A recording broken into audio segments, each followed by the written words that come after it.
האם זה באמת סגולה בדוקה? הסגולה ללמוד בזה?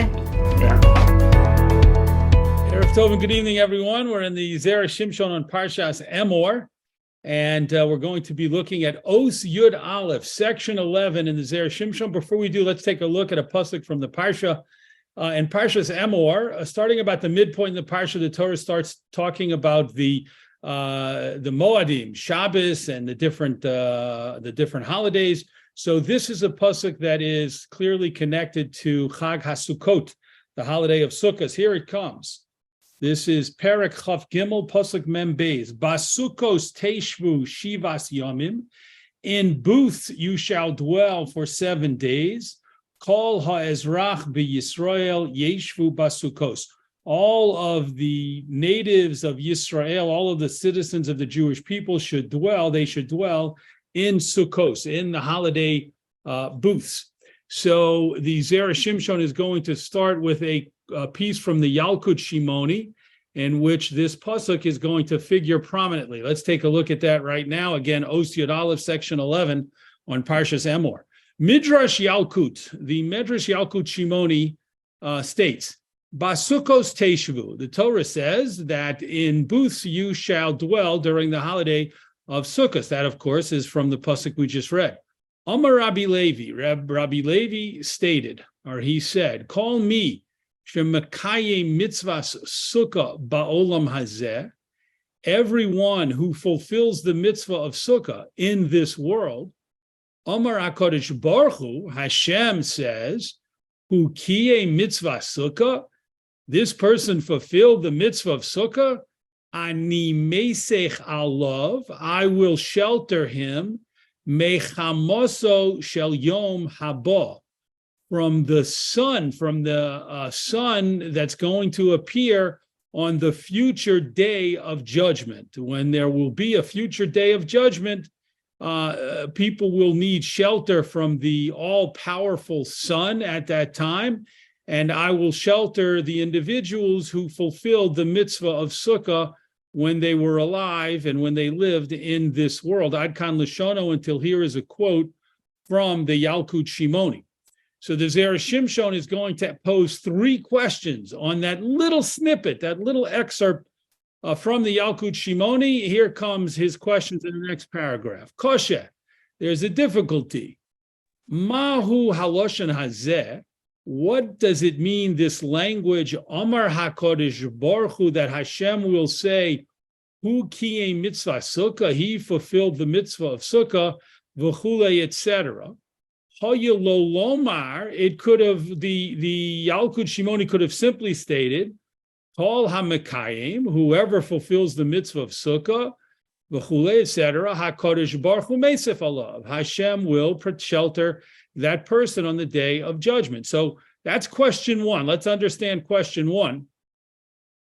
The question is about the repetition, seemingly in the Yalkut Shimoni, because Rabbi Levi stated, whoever fulfills the mitzvah of sukkah in this world, Hashem will say, oh, this person fulfilled the mitzvah of sukkah. So the Zera Shimshon says, stop right there. Why is it using the repetition? Why doesn't it just say very simply and succinctly that Rabbi Levi taught, a person who fulfills the mitzvah of sukkah, Hashem will shelter that person on the day of judgment. Not Hashem will say, oh, you kept the mitzvah, you fulfilled the mitzvah of sukkah. That kind of extra verbiage, those kinds of extra words and repetition don't seem to be necessary at all, the Zera Shimshon says. So that's question 1. The Ode, and another question, question 2, Lama lo amar kol hayoshev basukah. Why didn't it say everyone who sits in a sukkah, which is the more common language, rather than kol ha-mekayem mitzvah sukkah, rather than the language that is used in the Yalkut Shimoni, everyone who fulfills the mitzvah of sukkah? In fact, from the pasuk itself that's being commented upon here, which we read before we began the piece, it says a language of basukos teshvu. You should dwell in booths during the holiday. So why did Rabbi Levi in the Yalkut Shimoni, why is he quoted as departing from the language of sitting in the sukkah, yeshiva b'sukkah, and instead is talking about mekayem mitzvah sukkah, fulfilling the mitzvah of sukkah? That's question 2. Ve'od, and an additional question, the third question, mahu ba'olam hazeh. What did Rabbi Levi mean by saying everyone who fulfills the mitzvah of sukkah in this world? Why did he have to say in this world? This, of course, is when we're in this world is where we do our mitzvahs. It's when we're where we live and we do our mitzvahs, olam hazeh, in this world. So why did he emphasize and specify a person who does the mitzvah of sukkah in this world? The hapshita. It's obvious that the person has to be in this world. The bechol ha-mitzvos, because we have a rule regarding all mitzvos. Ne'amar, it is stated. Here's a pasuk from Devarim. Hayom la'asosam. The Torah says that Hashem commands us to do the mitzvos today, to do them today. And the Gemara in Eruvin comments on that. What does it mean to do them today? V'lo lemochar la'asosam. We must do them today, meaning while we're alive in this world, because tomorrow, metaphorically, meaning in the next world, in Olam Haba, we will not be able to do mitzvos, and we will not be obligated to do mitzvos. So the Zera Shimshon says it's a well-known rule that Chazal teach us that we can only fulfill mitzvos in this world, and we're not able to fulfill mitzvos in the next world. So therefore, the Zera Shimshon asks, if we can only do mitzvos in this world, what is the need for Rabbi Levi, or for anyone for that matter, to ever specifically say, to talk about fulfilling a mitzvah in this world, ba'olam hazeh? Obviously, we can only fulfill mitzvos in this world. This is where we do mitzvos. And that Gemara, by the way, in Eruvin continues and says, Hayom la'asosan u'mochar lekabel scharan. This is the world where we perform mitzvos, and it's the next world, in the coming world of Olam Haba, where we receive the true reward, the ultimate reward and the true reward for the performance of the mitzvos in this world. So those are the Zera Shimshon's 3 questions, and even though this is a short piece, we'll see how he's going to answer all 3 of the questions beautifully. Let's move to the next paragraph. V'yesh lomar, and we can say, shesod hasukah, who the secret of the mitzvah of sukkah is lehachnia ulehachalish koach hasitra achra velilis, to subdue and to weaken the power of the sitra achra and of lilis. These are Kabbalistic terms, and as I've said many times before, I'm not a student at all of Kabbalah or Zohar, so I can only say that on the simplest level, the sitra achra, which literally means the other side, and lilis, which is a reference to a type of demon in the Kabbalah, these represent forces of evil and forces of impurity, of tuma. And it's the secret mission, it is our secret mission on Sukkot to do things that help subjugate and subdue the power of these impure forces in the world. As we discussed at length previously on the Parsha of Vayera, al pasuk v'hisha'anu tachas ha'etz, on the pasuk in which Abraham said to the Malachim and invited them to recline under the tree. V'ayin sham, and the Zera Shimshon says, if you want more information about this idea, look over there on Parshas Vayera. Now he continues, Ve'od, and another thing, Yodua etzleinu, that is known with us, another important piece of information that we know, Shesegulas Yemei Hachag, that there is a special dimension during the days of Sukkot, top of the next column, Hu lahachnia harishoyim, it is to subdue the wicked. And here the reference is not just to any wicked people, it means the wicked umos ha'olam, the wicked nations of the world. So another point to understand about Sukkot that is not necessarily well known is that it is the appropriate time and the best time to daven for and to subdue and to pray to Hashem to subdue the power of the wicked umos ha'olam around us. Dichsiv behu, It's written about them, about the wicked of the Umos HaOlam in Tehillim, Soviv Rishoyim Yishalochum. All around the wicked go about, they walk around. And that pasuk about the wicked being all around us, we'll see its significance as we continue. Kemoshe bishvil zeh onu osim hahakofos belulav. It is connected to this pasuk about the Rishoyim being all around us and the Umos HaOlam, the nations of the world, and that's connected to why we do hakofos with the lulav during the holiday of Sukkot. We march around with our lulavim, and we go around, and part of that is to say we are weakening the power of the Rishoyim of the Umos HaOlam who are all around. We need to march all around just as they do. And as an aside, even though the Zera Shimshon doesn't mention it specifically here, but he does quote from the Maharsha, the commentary of the Maharsha, who makes the comparison between the story in Tanakh and Sefer Yehoshua of Bnei Yisrael going around and around the city of Jericho, until the walls came tumbling down. And that's similar to what's happening here. We go around and around the Bima so that the powers of the evil nations of the Umos HaOlam will come tumbling down, or at least will be weakened considerably, and will be protected from that. V'niso chamayim, and also, uvishas hamikdash, and in the time of the Beis Hamikdash, hoyu makrivim shivim parim, they used to bring the korbanos of the 70 bulls, as is articulated in the Torah. During Sukkot, these 70 parim, the offerings during the days of Sukkot, these bulls are offered, in total 70 bulls, and that represents the 70 Umos HaOlam. So those korbanos are brought also to appease the nations of the world, to ease their ardor for persecution of the Jewish people, and also to be a part of davening to Hashem, as we've been saying, to weaken their power.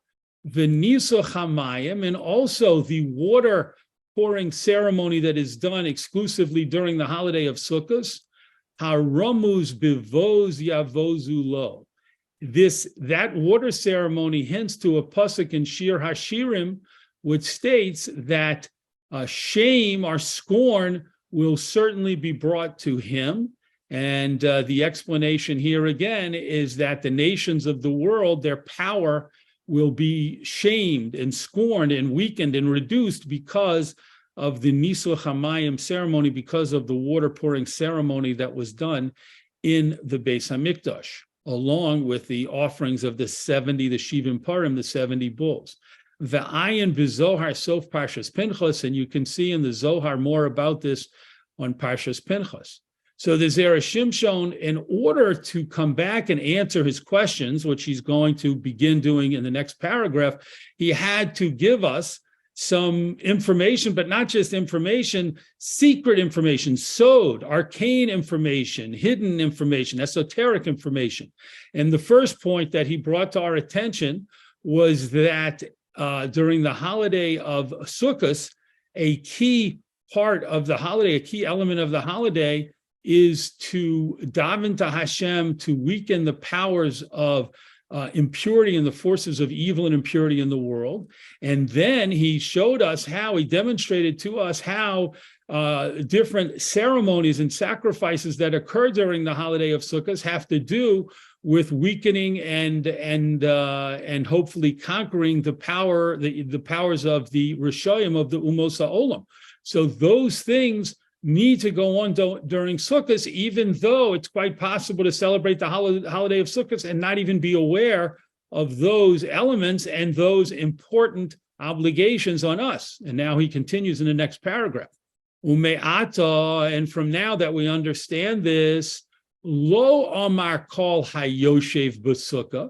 Now we can go back and understand why Rabbi Levi in the Yalkut Shimoni didn't say everyone who sits in a sukkah. He didn't say that more normative language, Lefisha kol Yisrael yoshvim b'sukkah, because everybody sits in a sukkah. That's not what Rabbi Levi was referring to, just simply sitting in a sukkah. Aval eino mechavnim l'sod hasukkah.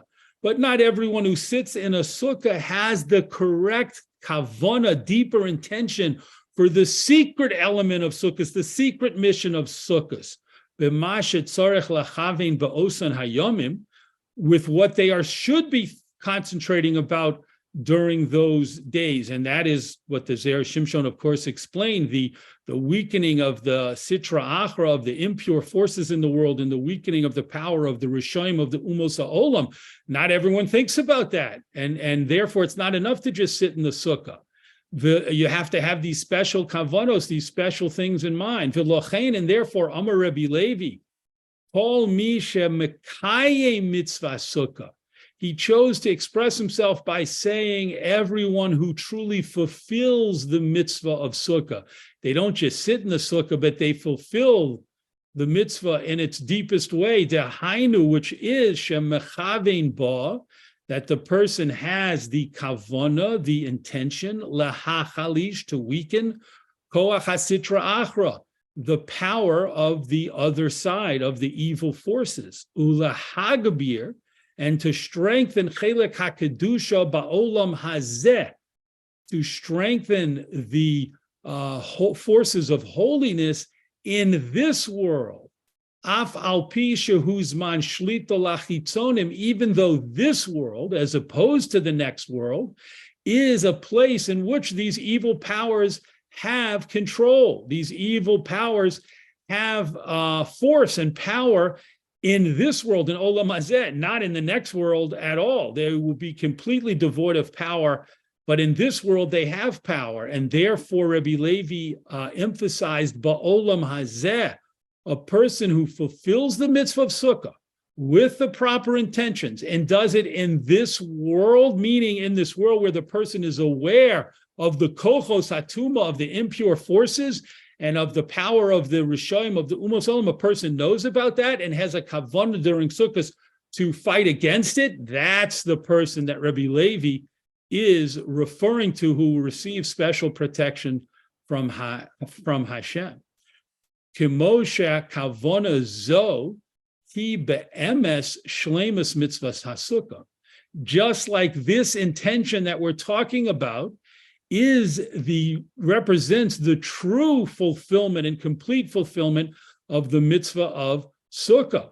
Omar HaKadosh Baruch Hu, and that's why the Yalkut Shimoni said that Hashem will say, if a person does these actions that we just described and has these special kavanos, these special intentions, hu kiyeh mitzvah sukkah, he truly fulfilled the mitzvah of sukkah. Many people did the mitzvah of sukkah. Many people sat in the sukkah. Many people ate their meals in the sukkah. Many people spend a lot of time in the sukkah. And all of that is wonderful and meritorious, and they're fulfilling mitzvos and mitzvos. However, they may not be aware of what the Zera Shimshon is teaching us about the deeper kavanos and intentions to have in mind. And Hashem says, this person who does have those things in mind, he has truly fulfilled the mitzvah of sukkah in this deeper sense.